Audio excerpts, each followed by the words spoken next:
You know, better in a broad brush than the little tiny ones. As Scott talked about last week, we want to kind of go through Passover. How many of you have ever been in a Passover meal? 3? Okay.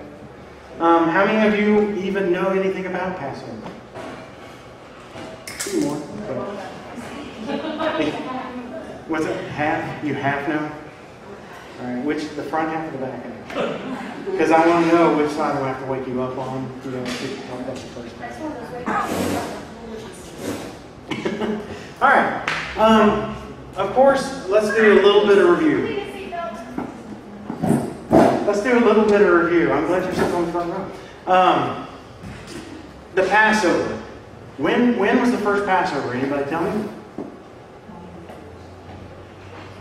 No? Moses, okay. Angel of death. Okay. Well, let's go back and review a little bit. If you have your Bibles, you can turn with me to Exodus chapter 1, verse 1. I am going to be kind of hitting the highlights. As you know, we have an hour tonight. I have to be done by 8 o'clock. Susie is here, so my life is dependent upon me stopping at 8. So we're going to try to get through this. Now, the Passover is actually it's pretty detailed and a pretty long thing. So you're not going to get the big long dialogue, okay? What I'm going to try to do is I'm going to try to hit the high points. And there's a lot of symbolism that I'm not going to go over just because, like I said, I really don't have time. A Passover meal would generally take, several hours to complete, especially in a Jewish household. I'm going to try to hit the highlights, so bear with me. If I lose you, let me know, and I'll try to answer questions. I'm not exactly, an expert, but I will try to answer them as best I can, okay? So in Exodus chapter 1, we pick up with the Israelites, and the Israelites are in Egypt. Now, let me ask you this. Let's do a little bit more review. Why are the Israelites in Egypt?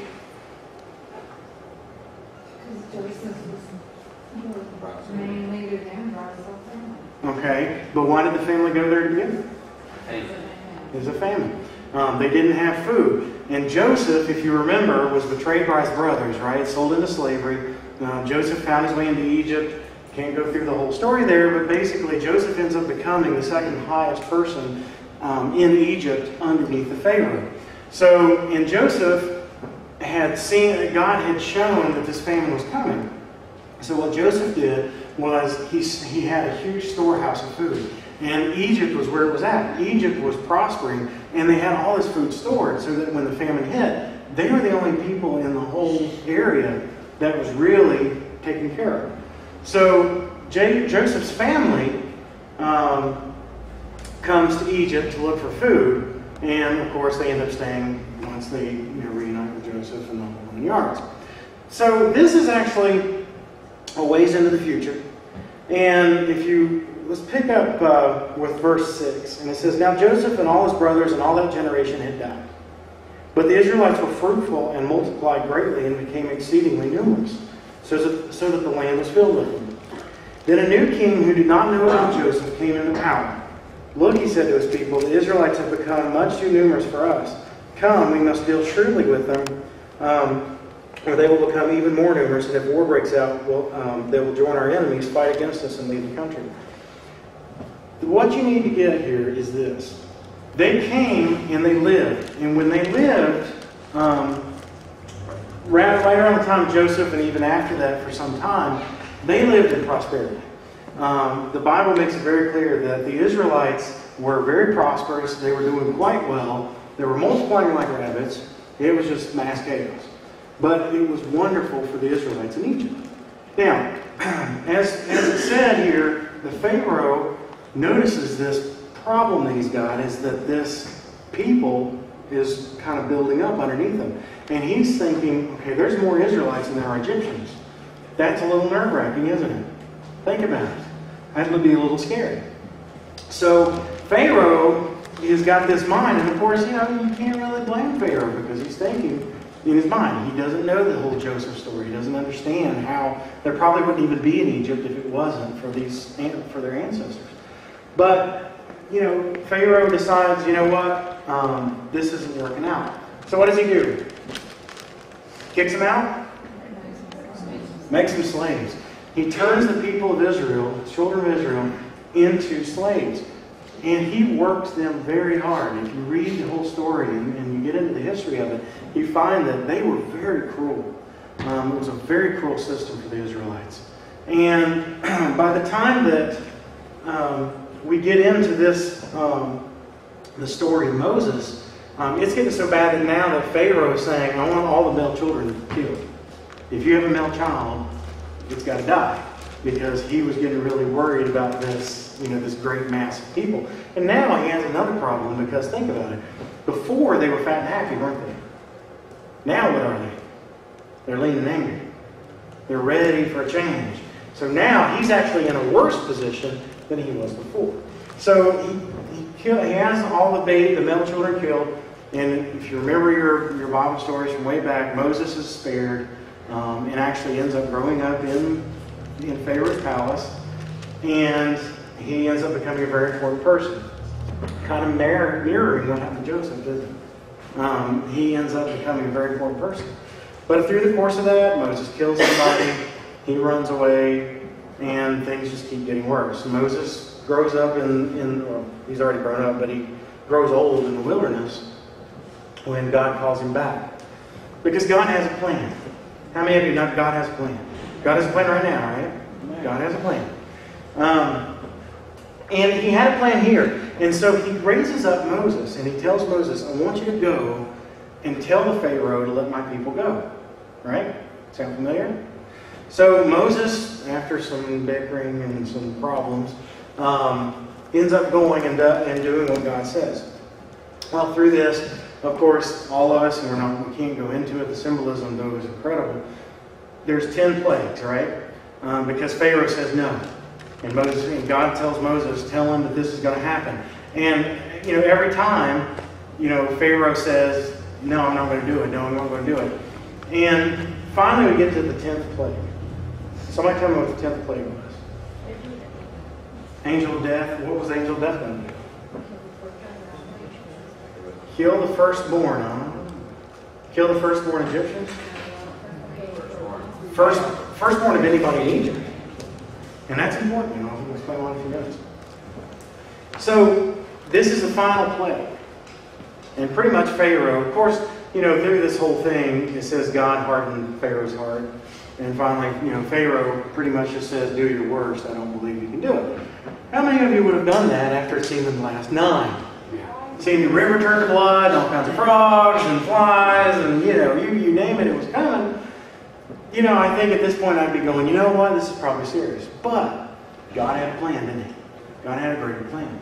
Because you see, all through the Old Testament, if you read all the way through it, and you can start at Genesis and work your way forward, God was prophesying of something greater. What was that? Now is the time for that word. Jesus. He was prophesying of how the world itself would be made whole. So he hardens Pharaoh's heart, and Pharaoh at the end says, no, do your worst. I don't believe it. It's not what happened. Well, now the Israelites has to do something. Because the last 9 plagues, there was never really any instruction to the Israelites. Okay, you need to do this or you need to do this. But this time, God tells Moses, okay, there's a very detailed thing that you need to do. And what I'm going to tell you to do, you're going to eat a very special meal on the night that this happens. And if the Israelites follow what I tell you to do, their household, anybody in that household, will be spared. So, that's where we get the first Passover. Now, who can tell me what was the first thing that happened in a Passover? Does anybody tell me? Now, this is not something they do today, but in the first Passover they did. Killed a lamb? No! Yay! I got you. I stumped you. Actually, they selected a lamb first. And the reason why that's important is because when they selected the lamb, they had to watch the lamb. They had to make sure that this thing was perfectly ready to go. And they had to take the best lamb they had, without blemish. Couldn't be sick, couldn't be feeble. Got to be a good, strong, healthy lamb. And they would actually watch this. You know, it'd be kind of like a death watch, you know. The sheep sitting there thinking, okay, everybody's staring at me, what's going on? You know, I mean, it was a time that the sheep was set apart. Yeah, here we go. Does that sound familiar? Something we've been talking about in the last month or two? So, they watch the lamb. Well, the time comes. Now what they have to do is they slaughter the lamb. Right? Sacrifice, slaughter the lamb. What do they do, though, with the blood? Let's see. Skip ahead. Because this is the very beginning of this detail.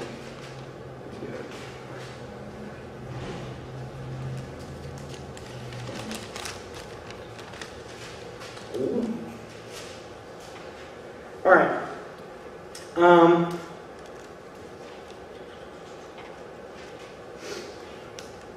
Actually, there was something else. I forgot. There was something else that happened, and we'll talk about that. Actually, I don't want to get into that yet. If you look at chapter 12, verse 5, he says, "The animals you choose must be year-old males without defect, and you may take them from the sheep or the goats. Take care of them until the 14th day of the month, when all the people of the community of Israel must slaughter them at twilight. Then they are to take some of the blood and put it on the sides and tops of the door frames of the houses where they eat the lambs." Stop there for a second. Now, this is something that the Bible doesn't mention, but we get from Jewish custom. There's a lot of stuff that isn't in what we consider the Bible that the Jews had passed down traditionally. Because the Passover was pretty, like I said, pretty detailed.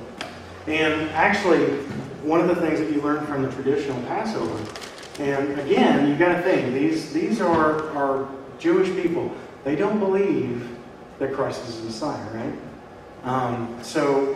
Before we have some idea and think, well, they just changed it somewhere down the line, they don't have that mindset.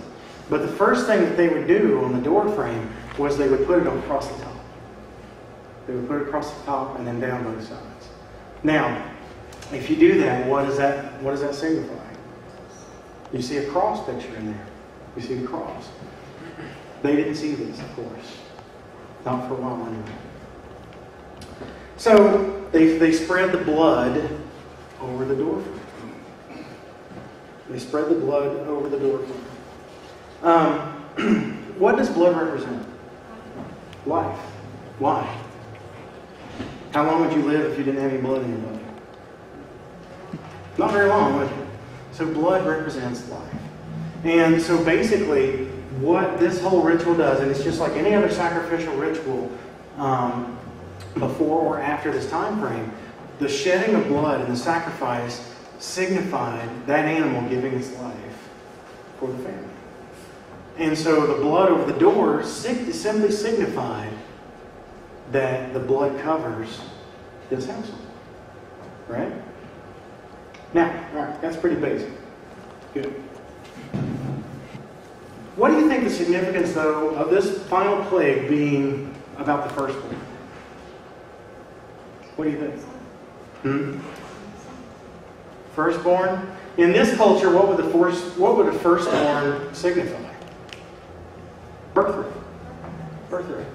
So we're talking about God literally taking the birthright from a generation of people. Now, as we talked about before, He did not say, I will slay the firstborn of all the little Egyptian people, did He? He said, anybody in the land, your firstborn is toasted. Why do you think that's important? To give them choice. That's good. Anybody else have an idea? What's that? There we go. Don't jump ahead. No, but if we look into that whole scenario, God said, I'm not just going to take out the Egyptians. I'm going to take out anybody who does not do this act, who's not going to partake of this meal. See, the importance is that God wanted to make sure that there was a point here. And that is that all people were doomed to the same fate. That the judgment had to be over all. His children and not. There was a global thing. And so, therefore, just like you said, since he did that, now the Israelites can make a choice. And say, okay, I'm choosing to do this. I'm choosing to partake in this meal.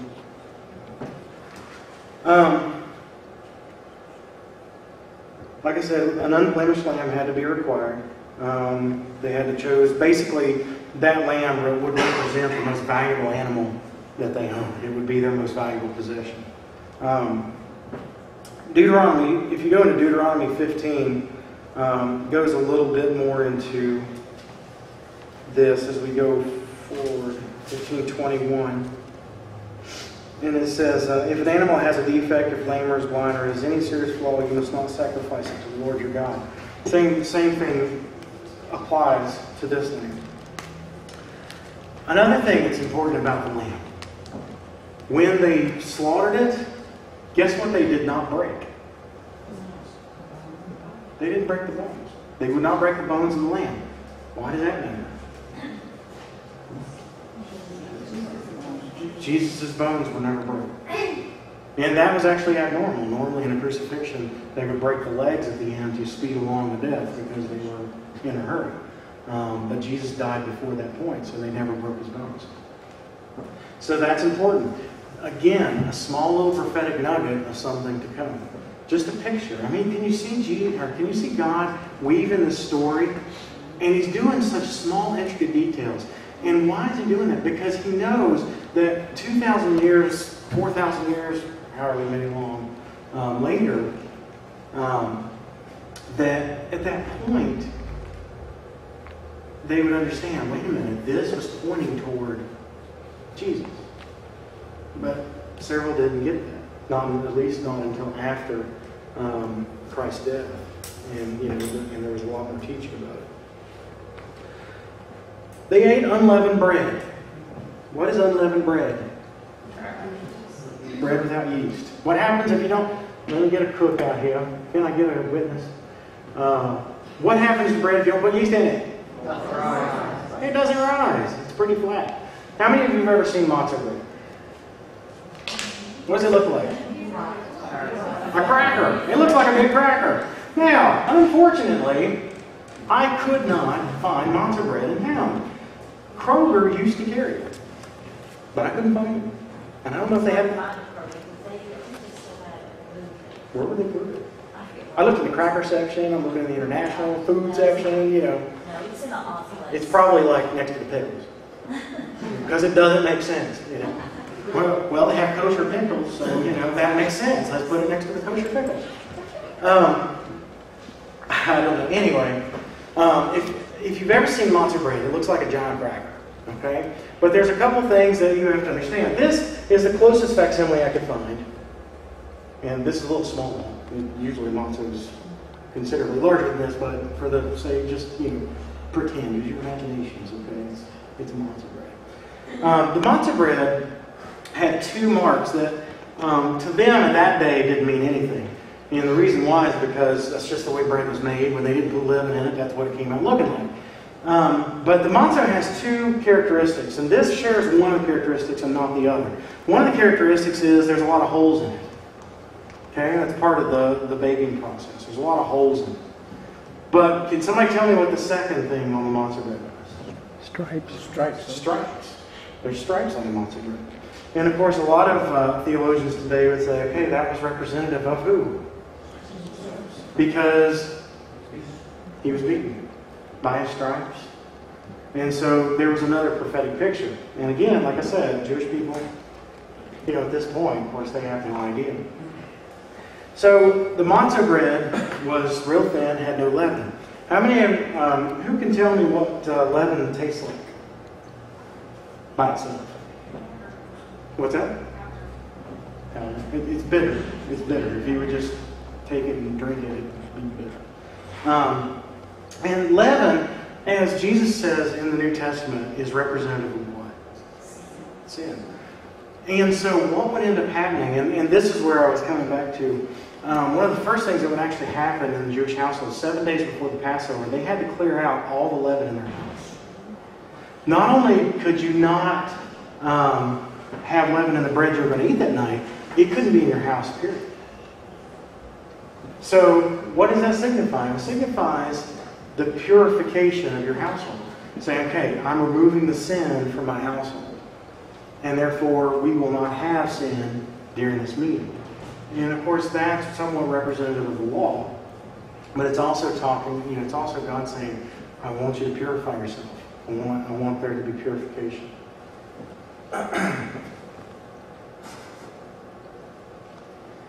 They spread, and like I said before, they spread blood around the door, and we can see the sign of the cross, the two beams, horizontal and vertical.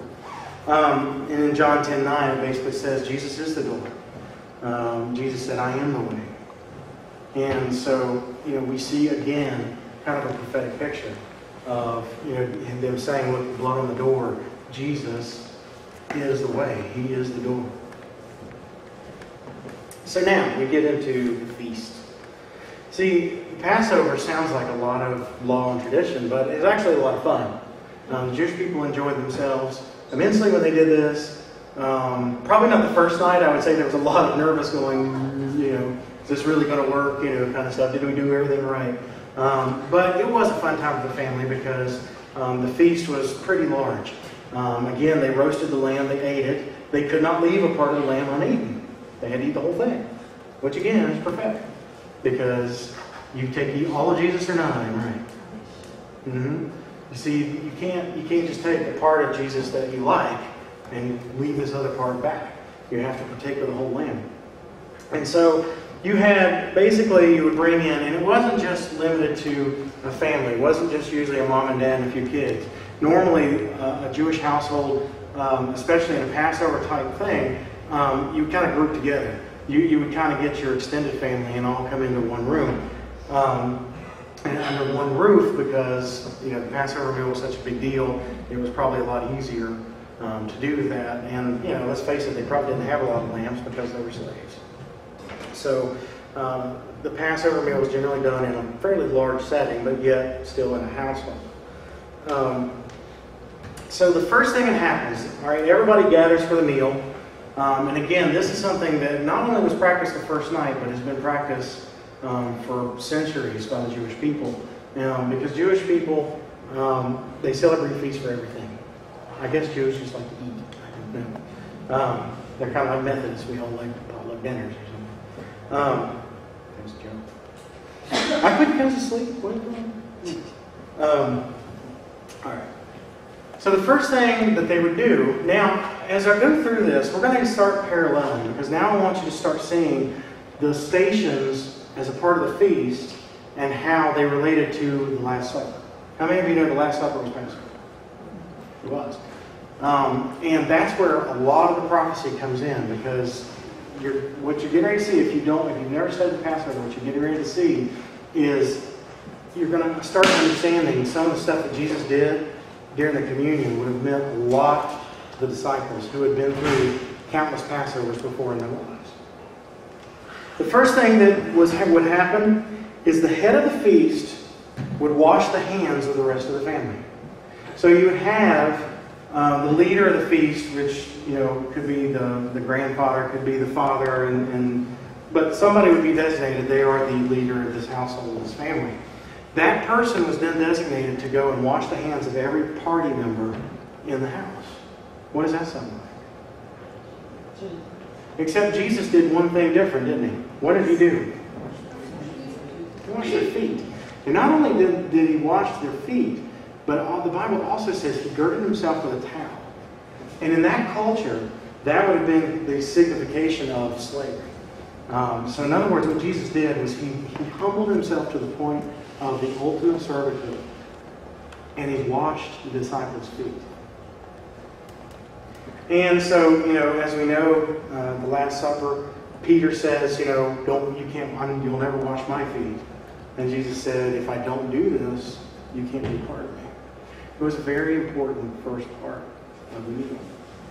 And what Jesus wanted to signify was, because, in Jewish culture, this would have become a very significant thing for the head of the household to wash your feet, or to wash your hands. Because if I'm washing your hands, therefore you understand I'm the bigwig, I'm the big kahuna. But what Jesus wanted you to understand was, look, he of you who wants to be a leader needs to be a servant. I'm obviously, when Jesus did that, he was obviously taking the role and saying, I'm the leader here. And I don't think anybody there would have questioned it. But what Jesus did was he took that role of a leader and he humbled himself and made himself the lowest part of the table by washing your feet. Have you ever thought about this before? Whose feet did he wash? How many were there? And was there a betrayer in one of them? He washed the feet of Judas. Now, how does that strike you? That'd be tough, wouldn't it? And Jesus knew who he was, didn't he? Because a little later on, actually, the next step or two, you're going to see that. Because he knew who Judas was, but still, he humbled himself and he washed his own betrayer's feet. So then we come up, and like I said, I'm skipping, so those of you who've gone through the Passover meal don't start throwing stuff. We get to the part to where we get to what is called the sop. How many of you remember what happened during the sop? It's in the New Testament. What's that? He gave it to Judas. Now, there's a couple things here. Because a lot of people have asked, okay, Jesus said it's the one I give the sop to who will betray me. And somebody said, well, if he gave it to Judas, why didn't somebody stop Judas? At that point, why didn't somebody get mad and say, I can't believe it's you? Because in the Jewish Passover, it was customary for the leader to give the sop to all participants.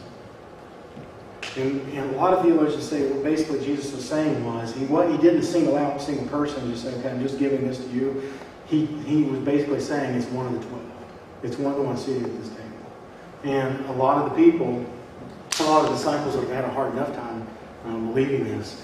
And of course, it says, that they argued among themselves. Well, is it you? Is it me? Surely not me. And they had this argument. And of course, it says Jesus gave Judas a sop and said, do what you have to do. Go do what you must do. And of course, Judas left. Now, that's important. Because has the meal started yet? Not really. Judas left before partaking of the lamb. Before the actual feast happened. When Jesus broke the bread and they drank the wine, they shared the wine, Judas was already gone. Judas did not partake of any further part of the feast. So, there were 2 wine goblets on the table. Now, there were 4 different, what was called in Passover, 4 different cups that they would eat or drink. And each one of the wine cups would include a blessing, and sometimes would include a story or some kind of a prayer to God that went along with that cup. But there were 2 wine goblets set at the table. And the first wine goblet was the one for the leader. And that's the one that, he would do the blessing with. He would do, all the prayers and stuff would be done with this one cup. Somebody tell me what the second cup is? That was on the table that's significant. I'm not talking about all that everybody else's little cups. I'm talking about a cup of significance. It's called the cup of Elijah. The cup of Elijah was set on the table, and it was set at its own place. There would be an empty chair at the table, and the cup of Elijah would be placed at the empty chair. And we'll get into why in a little later, but right now you need to understand that all the way through the Passover, especially the children love this part. They would be watching for the cup of Elijah because it had some special significance that we'll talk about in a few minutes.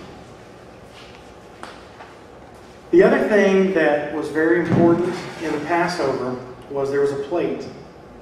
And again, I know this isn't matzo bread and they didn't have styrofoam, sorry. Although sometimes we take communion and start going, don't we? If you take the communion wafers, you know what I'm talking about. Basically, they would have a plate set apart. And it would have 3 pieces of matzah on it. And they would be stacked. And these matzahs would be left at the leader's table for a period of time. The leader of the house would then do this. And he didn't have Walmart bags either. So I didn't have a white handkerchief. He would take, and this is significant, think about this. From the 3, he would take the middle piece, not the top and not the bottom. He would take the middle piece out. And what do you think he would do then? Put it in the bag. Put it in the bag. No. He broke it in half. Okay? He would set it back in a plate, and then, what he would do then is he would take the pieces of bread and he would hide them. And generally this is done so the children don't know what's going on. It's usually made into a game. He might wrap it in a napkin. Sometimes they said they would put them under the tablecloth. Sometimes they would hide them in the room somewhere. And so basically he would take that middle broken piece and he would hide it in the room. This was called the afikomen, I think. I don't know if that's the correct pronunciation. I may have the emphasis on the wrong syllable. I'm sure. So herein lies one of the biggest questions that we don't understand as far as their culture. Now, I think we can make some responses today, especially in the Christian faith. But a lot of times Jews would say the 3 pieces of bread represented Abraham, Isaac, and Jacob. And if so, okay, that's a great idea, but why was Jacob singular? Why was it always the middle piece? And this is something that was a mystery, a question. But how many of us could guess, as far as we're concerned, what the middle piece of bread was? The Father, Son, and the Holy Ghost. Which piece was broken? The Son. So here we have a symbolism that for ages was just, okay, why do we do this? We're going to do it anyway because this is just the way it's done. But as we get into, after Christ's death, it starts making a lot more sense. So they go on, and this part was actually done in silence. They break the bread. It's all done in silence. It's hidden. But Jesus changed this ritual. Because what would happen is now they would eat. They would eat their feast. They would, like I said, there was a lot of things. They ate bitter herbs, which was really close to horseradish. How many of you ever had horseradish before? Whew. That's some pretty bitter stuff, isn't it? They would eat herbs like that. Of course, and again, we can see the symbolism of this. It's the bitterness of, you could call it slavery or sin or bondage of any type. And it goes forward, and they keep eating, and there's prayers and blessings. And finally, everybody has finished their time of pigging out, or sheeping out, or goating out, as the case may be. And now's the time for them to receive of the afikomen. Am I saying that right? Like I said. And so now, what would happen is, they would say to the children, okay, find the bread. And now, it was a big game. Now the children went and they tried to find the bread. And like I said, they would hide it all different places. But eventually, of course, the kids would find it, and they would bring it back to the leader of the table. The leader of the table would then pull the bread back out. And this was all done in silence. There was no prayer, no blessing. And they would take a little piece, and they would give it out to each person. And they said it was about an olive-sized piece. I don't think it really matters. But, they would break this piece of bread, and they would give it to everybody to eat. Again, no blessing, another mystery. Why do we do this? Well, when Jesus came along, he pulls out this piece of bread. And now he's getting ready to tell his disciples, here's what this meant. That whole time, for 1,000 years, this is why you've been doing this. And he broke the bread, but did he do it in silence? No. He said, this is my body. Does that sound familiar? Anybody taking communion? This is my body. And he said, do this in remembrance of me. Do what? In other words, he was saying, in this Passover meal, you need to understand something. I am the bread that was broken. And I'm giving you a piece of me. And you've got to partake of what I'm about to do. And of course, at that point, I'm sure the disciples were really curious and confused about what Jesus was trying to say. Because at this point, even though he had tried to tell some of them, look, it's time for me to go, I got to die, they didn't understand that because a lot of them were still waiting for Jesus to be the king on the horse that would ride in and chase Rome out of Jerusalem. And that was still the predominant idea. So when Jesus was saying, it's time for me to go, time for me to die, they didn't even get it because in their minds that can't happen at this point because you haven't done what you came to do. But of course we understand now exactly what he came to do. And so this being their last meal together, by the way, remember? This is right before his betrayal. He breaks the body, he breaks the bread, and everybody partakes of the bread. Now, it's important to understand something at this point. And I want to hit this. At this point in the feast, no more food will be eaten. Period. Nothing else will be eaten once this bread has been shared. Well, what difference does that make? Let's go back for a second before we continue. In the very beginning, during the Passover, why were they doing the Passover to begin with? What was the point? To save the firstborn, right? To save the birthright. To save that which was precious to them. We're talking about, and if you look at this in a symbolic way, when the Israelites did this, they remembered, this is where we came from. We used to live a great life here. We used to live a life of prosperity. It was fun. What had been promised to them before this?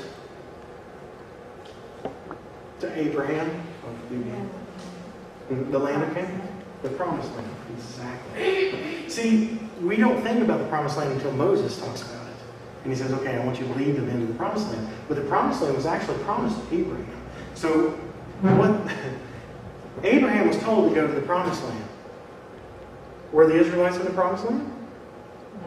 No. They were in Egypt. And was Egypt a Jewish nation that served God? No. It wasn't. So what you see now is you see a people who have really said, why go anywhere else? We got it made here. Right?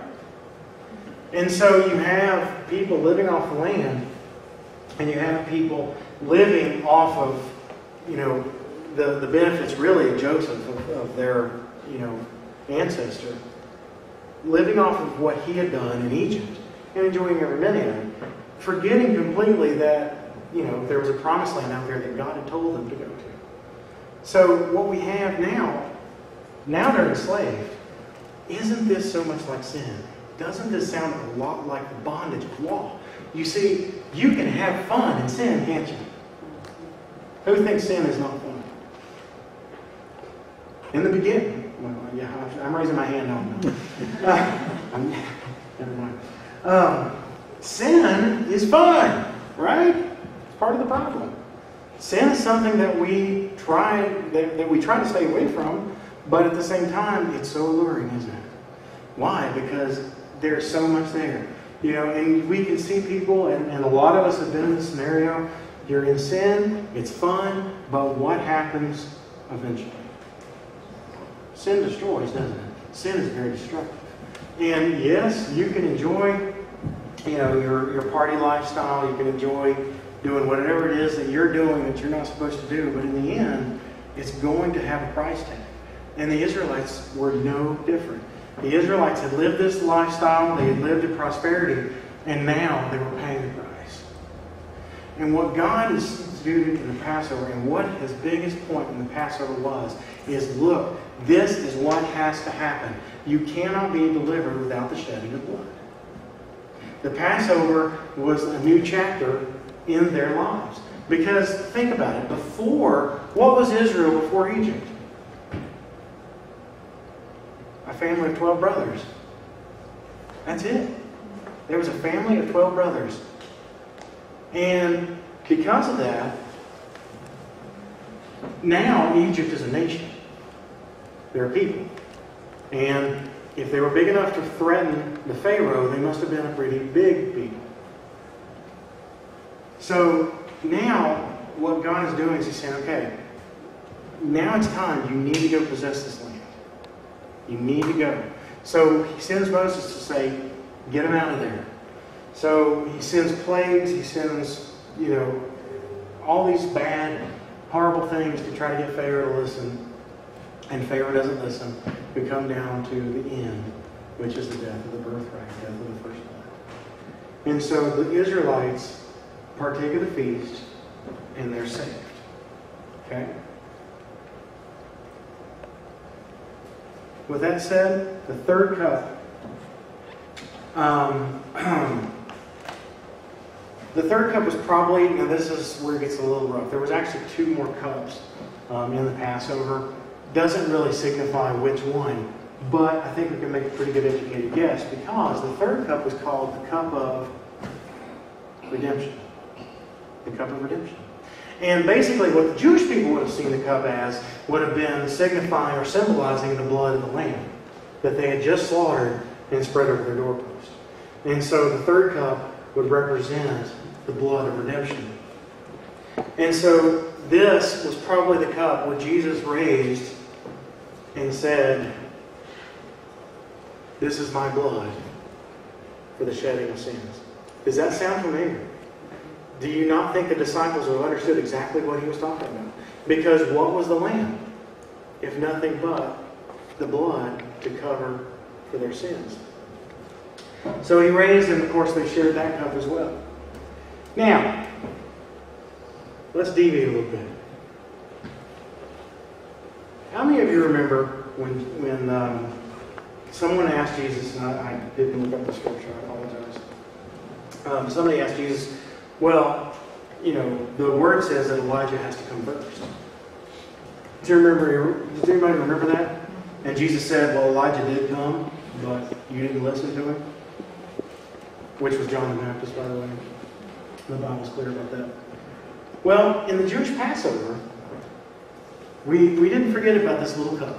Because now, after the third cup, they would pour the wine. I can't remember if they poured the wine at this point or they poured the wine before. But they would pour the wine at some point in the evening. And all the children would sit here and stare at the wine. And they would contemplate and say, I think there's less in there now. Elijah must have come and drank out of the cup. I think there's less in there. And they would make another game out of this. But the cup was set there for Elijah. And at this point, after the third cup, the head of the house would get one of the children, usually the youngest, to say, go to the door and see if Elijah's at the door. And they would eagerly run to the door and open the door. And Santa Claus was standing there. No, it wasn't Santa Claus. They would look for Elijah because one of the prayers was that Elijah would come. Because they knew Elijah signified the Messiah. Okay, that was a prophecy. So they all looked for Elijah to come. And so that was what the cup of Elijah was about. It was always set out there. In the situation that we're running into on Friday, communion, I think the most important thing that we have to understand and we have to remember is why we do it. Communion, and I'm not putting down anybody that has beliefs in communion. As far as there's a lot of churches that believe you need to do it every Sunday. There's a lot of people who believe that you need to do it, once a month or whatever. The Bible doesn't really give us a frequency as far as a communion service.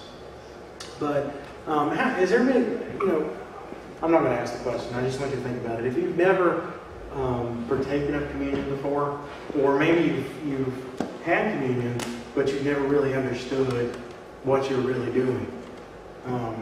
The important thing to remember, and I really urge you to come on Fridays because it's a beautiful time, is to understand the whole heart behind the Passover that was behind the communion. So the communion is basically a really reduced down Passover. Because what we do and what we see, Jesus said, this is my body. Remember, do this in remembrance. This is the blood. Do it in remembrance. This is for the remission of sins. And he's not saying you have to do the communion. This is what you have to do. This is, the communion is absolutely a necessity for a saved person. And that's not what he's saying at all. Simply put, it's a remembrance. It's a time of reflection. And when you're doing the communion, when you're partaking of the bread, you're partaking of the grape juice, which, by the way, in the Passover they did use real wine.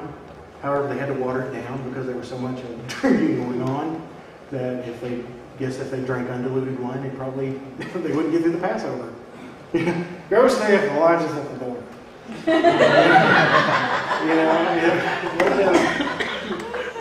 It wouldn't have been so good. So they actually did dilute the wine. Usually, I think it was a half and half. But anyway, we partake of grape juice here just for the sensitivities of others. And so, but as we're partaking of this ceremony, I really want you to remember, I really want you to think about what you're actually doing. That you're remembering the fact that, and like I said, I don't know what we'll actually be eating this Friday. It'll probably be styrofoam wafers. If you ever had the little communion crackers, they taste like styrofoam. I'm sorry, they do. I want you to remember the symbolism behind that. And the fact that it was Jesus who first did it. And he broke the bread apart and he said, this is my body. This is my body that was broken for you. And when you're taking communion, I want you to think about the fact that it's Jesus serving you that communion, even though it's going to be, either yourself or in a household. Like I said, I don't know exactly how we plan on doing it. We've done it several different ways. Either way, regardless, I want you to look at it as Jesus handing you that piece of bread and saying, I want you to do this in remembrance. I want you to remember what I gave and what I did. And I want you to remember the purpose. Because you see, the Passover was more than just a good meal and just a ritual that they did every year. Passover was simply a time for the Israelites to remember this is where we came out of. The time of Jesus would have been that much more important because really they were in bondage again, as Israel so many times was in the Old Testament. But at this point, I think it would have been a really hard, and actually I could definitely see the disciples thinking, now's the time. It's Passover. Right after Passover, Jesus is going to go take over because Passover was the time. This is what we've been told, is that Passover, it's when it all changed. It's when it all began. Here we are again, and we're ready for it, And so when Jesus basically said, no, I'm going to die, I'm going to go die, it didn't make any sense. And like I said, now it makes the ultimate sense because Jesus was definitely trying to say something when his last meal with his disciples, the last thing he did as a free man on this earth was to share a Passover meal with his disciples. And not only that, but to show them some of the mysteries that they never knew existed. So as you partake of the bread, you partake of the wine, I want you to remember that. Remember that the time of Passover is a time of new beginnings. And remember that it was Jesus that made it possible. And then I want you to think back to the time of your life. And that time and moment in your life when you ate your Passover. When it was that time that you partook of Christ's sacrifice. And you said, you know what, I can't do this anymore. I need some help with this. See, that's what communion is about. Communion is not a ritual. Communion is not something that we do so we stay saved. It's not about that. Same thing with baptism. It's the same thing. Baptism is not an absolute. It's not something that you have to do. But it's something we should do because we identify through baptism. The communion, we remember what our Passover was. So when you go Friday, I want you to think about the Passover. I want you to think about the original. I I want you to think about the time that Jesus spent on the cross, shedding His blood for you and for me. But then I want you to think about the Passover that happened in your life. That time frame, that point in your life. And granted, we all slip back and forth. But I know that there's people, that everybody in here can think of a single point, a time frame when you said, this is the point. If you have not reached that point, if you have not made a decision for Christ, come talk to us after this service. Don't wait. Let's have something to remember. If it's a time that you want to come on Friday, just don't forget the reason that we do it. Amen.